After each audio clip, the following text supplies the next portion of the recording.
Josep Escrivà. L'aire tremola amb cada vol d'ocell. Cau la tarda i una dona camina per platges desmaiades. Passos alts, pell clara. Amb algun convenciment, camina fins al límit abrupte de les roques. Vacila un instant, escull la fita exacta i llança al mar en runes de pa, que trau d'alguna butxaca. La dona riu, enfrontada a les ones, quan els peixos s'acosten a menjar-se-li el riure, fins que s'apaga el desvali d'escates i contempla en silenci com retorna la calma.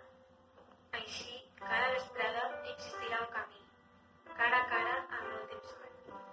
Mentre la dona deixa la de passos clars, crega que gran motiu per caminar se'l trau d'una butxaca i que no tornarien a nadar els peixos, si no fos per l'esperança de buscar-li les mans, fileses i amples com dues magnòlies.